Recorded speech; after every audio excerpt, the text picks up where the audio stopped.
அஸ்ஸலாமு அலைக்கும் வரஹ்மத்துல்லாஹி வபரகாத்துஹு. செயல்களுக்கு அங்கீகாரம் பெறுதல். அப்துல்லாஹி பின் அப்பாஸ் ரலியல்லாஹு அன்ஹுமா அவர்கள் கூறினார்கள், பெருநாள் தர்மத்தை யார் பெருநாள் தொழுகைக்கு முன்னர் நிறைவேற்றினாரோ அது அவரிடமிருந்து ஏற்றுக்கொள்ளப்பட்ட சதக்கத்துல் ஃபித்ர் என்னும் நோன்பு பெருநாள் தர்மமாகும். யார் அதை தொழுகைக்கு பின்னர் நிறைவேற்றினாரோ அது அவரிடமிருந்து நிகழ்ந்த சாதாரண தர்மங்களுள் ஒரு தர்மமாகும். இந்த செய்தி சுனன் அபூ தாவூத் என்ற நூலிலே 1371 என்ற எண்ணிலும் 1609 என்ற எண்ணிலும் பதிவு செய்யப்பட்டிருக்கிறது. நம்மால் நிறைவேற்றப்படுகின்ற காரியங்கள் அது அங்கீகாரம் கிடைக்கின்ற வகையிலே அமைய வேண்டும்.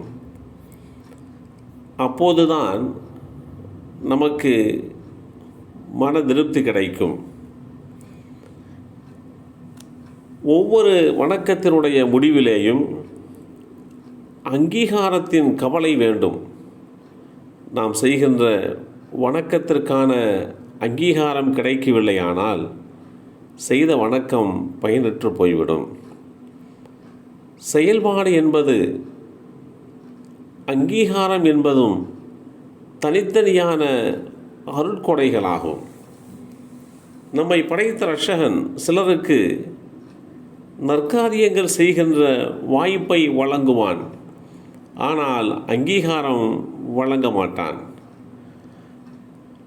பல்லாயிரம் ஆண்டுகள் வணக்கம் புரிந்த இப்லீஸ் வணக்கத்திற்கு அல்லாஹ்விடத்திலே அங்கீகாரம் இல்லாமல் போய்விட்டது. அல்லாஹ்வுடைய அங்கீகாரம் கிடைக்காமல் தங்களின் விசுவாசத்தை இழந்த வணக்கசாலிகள் பற்றி வேதமறை குர்ஆன் மிக தெளிவாக பேசியிருக்கிறது. அல்லாஹ்வின் அங்கீகாரம் கிடைக்க சில நேரங்களில் ஒரு சின்ன செயல்பாடும் காரணமாக அமைந்துவிடலாம்.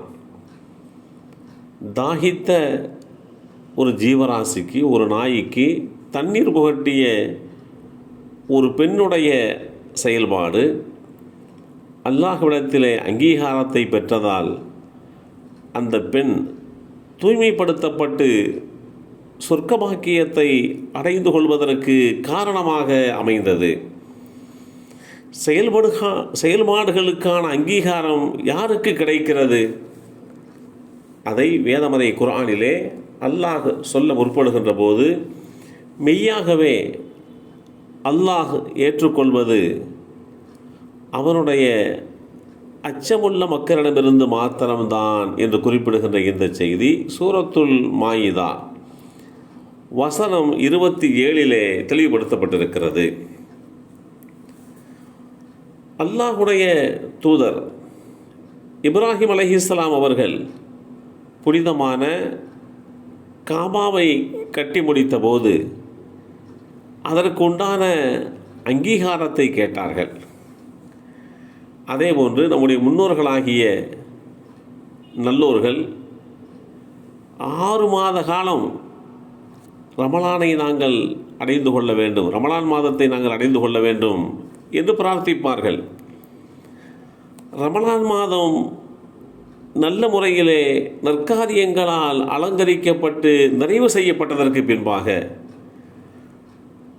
ரமலானை அடுத்து வருகின்ற 6 மாத காலம் ரமலான் மாதத்தினுடைய செயல்பாடுகளுக்கு உண்டான அங்கீகாரத்தை கேட்பார்கள். இப்படித்தான் மனித வாழ்க்கையிலே நிறைவேற்றப்படுகின்ற நற்காரியங்களுக்கு அங்கீகாரம் கிடைக்கப்பெற வேண்டும். நாம் நோன்பு நோற்றிருக்கிறோம், தான தர்மங்கள் செய்திருக்கிறோம், அதற்கெல்லாம் நம்முடைய ரப்பிடத்தில் இருந்து, இரட்சகரிடத்தில் இருந்து அங்கீகாரம் கிடைக்க வேண்டும்.